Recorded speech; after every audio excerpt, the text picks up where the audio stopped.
জামাতের দ্বিচারিতার রাজনীতি এবং জামায়াতের সঙ্গে কোনো মুক্তিযোদ্ধা যখন তার রাজনৈতিক জোট বা সংশ্লিষ্টতা বাড়ান তখন তার সেই অর্জনই বিসর্জিত হয় বলে রাশেদ খান যেই মন্তব্য বা অভিযোগ করেছেন।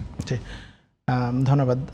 আমি রাশেদ ভাই একটা পয়েন্ট বলেছিলেন ৭০ অনুচ্ছেদ নিয়ে, আমি একটু বলি যে উনি বলেছিলেন যে কেউ যদি অন্য পক্ষকে ভোট দিতে চায় তাহলে তার উচিত দল থেকে পদত্যাগ করে তারপর ভোট দেওয়া, সেই অপশান তো তার কাছে আসলে সেই অপশানটা নাই। কারণ কেউ যদি দল থেকে পদত্যাগ করে তাহলে তার সংসদ সদস্যপদ বাতিল হয়ে যায় এবং বাতিল হলে সে আর রাষ্ট্রপতি পদে ভোট দিতে পারবে না, এটার আসলে সুযোগই নাই। সো দলের মধ্যে থেকেও যদি সে ভিন্নমত পোষণ করবার সুযোগ থাকে সেটা সুযোগ দেওয়া যেতে পারে, সেটা নিয়ে আলাপ আলোচনা হতে পারে। যেটা বলেছেন যে মুক্তিযুদ্ধের পক্ষ বিপক্ষ এবং জামাতের সাথে যাওয়ার পর আর মুক্তিযোদ্ধা থাকে না বা থাকে কিনা, তার আদর্শ থেকে বিচ্যুত হয়ে যায় কিনা বা অর্জন চলে যায় কিনা, এই রাজনীতিটাকে আমি ভুল মনে করি। অর্থাৎ দেখেন, আওয়ামী লীগ তো আসলে এই রাজনীতিটাই করে আসছে।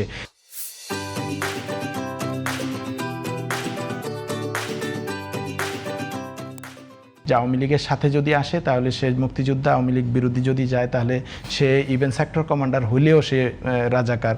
এবং প্রেসিডেন্ট জিয়াকেও তারা রাজাকার, পাকিস্তানের গুপ্তচর, এই গুপ্ত শব্দটা প্রথম কিন্তু আওয়ামী লীগ প্রেসিডেন্ট জিয়ার এগেনিস্টেই ব্যবহার করেছিল, যে গুপ্তচর হিসেবে সে পাকিস্তানের পক্ষে আসলে কাজ করেছে ধরনের।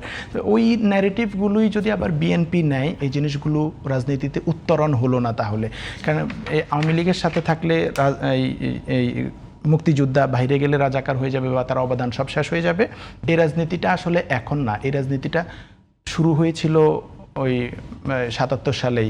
জিয়ার বিরুদ্ধে এটা ব্যবহার করেছিলেন কর্নেল এমএজি ওসমানী। তিনি তখন প্রথমেই মুক্তিযুদ্ধের পক্ষ বিপক্ষ তুললেন, যে তিনি প্রেসিডেন্ট নির্বাচন করলেন, বললেন জিয়ার বিরুদ্ধে আমি প্রেসিডেন্ট নির্বাচনে দাঁড়াইছি এই জন্য যে মুক্তিযুদ্ধের পক্ষের শক্তি আর বিপক্ষের শক্তির মধ্যে লড়াই, স্বাধীনতা বিরোধী এবং স্বাধীনতার পক্ষের শক্তি।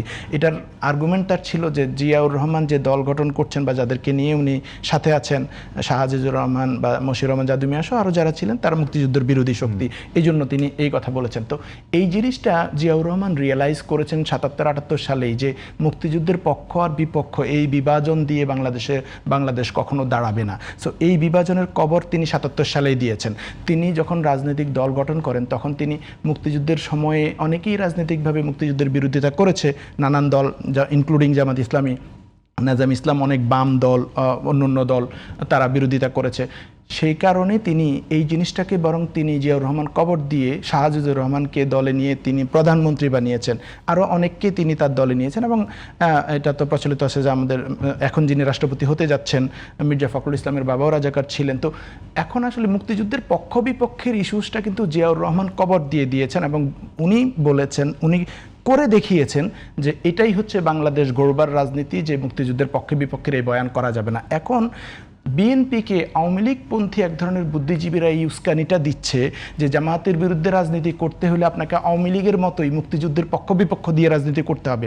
এটা ভুল অ্যাপ্রোচ, এটা আওয়ামী লীগের অ্যাপ্রোচ এবং এটা আওয়ামী লীগকে যেরকম করে ধ্বংস করেছে বিএনপিকেও ধ্বংস করবে। আমি মনে করি জামাতের বিরুদ্ধে রাজনীতি করবার বিএনপির অনেক উপাদান আছে, সেগুলো নিয়ে করবে, বা জামাতের বিরুদ্ধে বিএনপির বিরুদ্ধে জামাতের করবার অনেক উপাদান আছে, কিন্তু কোনোভাবেই আওয়ামী লীগ যেসব উপাদানগুলো ব্যবহার করেছে, যেটা জিয়ার রাজনীতি না, বিএনপির আদর্শ না, সেইটা বিএনপি যদি গ্রহণ করতে যায়, এটা আমি মনে করি বিএনপির একটা আওয়ামীকরণ হবে এবং যেটা অনেক আওয়ামী লীগের বুদ্ধিজীবী বিএনপিকে এই কুমন্ত্রণা দিচ্ছে। তো আমি আশা করি রাশেদ ভাই সহ বিএনপির সবাই এই জায়গাটাতে সাবধানতার সহিত জিয়াউর রহমানের আদর্শ কী ছিল, বিএনপির প্রতিষ্ঠাকালীন আদর্শ কী ছিল, সেই জায়গায় যাবেন। আমার মনে হয় এই মুক্তিযুদ্ধের পক্ষ বিপক্ষ এই রাজনীতি করা বিএনপির দরকার নাই, বিএনপির সাথে যায়ও না। কারণ বিএনপি শুরুই হয়েছে মুক্তিযুদ্ধ বিরোধীদেরকে সহ নিয়েই। সো বিএনপি এখন বলতে পারে না যে আমরা মুক্তিযুদ্ধের পক্ষের দল, আরেকটা মুক্তিযুদ্ধের বিপক্ষ দল, এটা বিএনপির সাথে মানা না। এটা আওয়ামী লীগের রাজনীতি এবং এটা যে ভুল রাজনীতি বাংলাদেশে এটার প্রমাণ হয়ে গিয়েছে। যে জামাত যে মুক্তিযুদ্ধের সময় বিরোধিতা করেছে এটা জেনেও বাংলাদেশের 40% মানুষ জামাতকে ভোট দিয়েছে। বিএনপি যে মুক্তিযুদ্ধ বিরোধীদেরকে নিয়ে বিএনপি দল গঠন করেছে এটা জেনেও বিএনপিকে 51% মানুষ আবার ভোট দিয়েছে। সুতরাং এই রাজনীতি আমি মনে করি না এখন আর এটার কোনো আবেদন আছে। আর দ্বিচারিতার কথা যদি বলি, যেটা রাশেদ ভাই বলেছেন যে জামাত প্রথমে রাষ্ট্রপতি নির্বাচনে প্রার্থী দিবে না বলেছে, তারপর প্রার্থী দিয়েছে, এটাকে উনি দ্বিচারিতা বলতেছেন। আমি মনে করি এটা হচ্ছে রাজনৈতিক সিদ্ধান্ত, যে আমি একটা কাজ করব সিদ্ধান্ত নিয়েছিলাম, পরে বলছি না ওকে আমি নির্বাচনে প্রার্থী দিব না ভেবেছিলাম, এখন আমার মনে হচ্ছে না রাজনীতিতে প্রার্থী দেওয়া উচিত গণতান্ত্রিক চর্চা সুন্দরের জন্য। এটাকে আমি দ্বিচারিতা মনে করি না, এটা মনে করি সিদ্ধান্তের পরিবর্তন। কিন্তু দ্বিচারিতা হচ্ছে সেটা যেটা হচ্ছে আমার মনের ভিতর আছে, আমি গণভোট মানব না, গণভোটটা আমি পছন্দ করি না, কিন্তু মানুষকে বলতেছি গণভোটে ভোট দেন আপনারা, আমরা এটার পক্ষে আছি, হ্যাঁ ভোট দিলে সংস্কার করব, তারপরে ক্ষমতায় এসে বলছি যে না এটা আমরা মিছিমিছি বলছিলাম, এটা আসলে আমরা মানি না, এটা আমার মনের মধ্যে নাই, এটা একটা প্রতারণা বা দ্বিচারিতা। অথবা যদি বলে যে নির্বাচন আগে আমি বললাম টোল মওকুফ করে দিব, কিন্তু আমি জানি টোল মওকুফ করা আসলে পসিবল না, কিন্তু একটা মিথ্যা প্রবোধ দিয়ে মানুষের ভোট নেওয়ার জন্য বললাম, পরে এসে বললাম যে এটা বলার জন্য বলছি, এটা হচ্ছে আসলে দ্বিচারিতা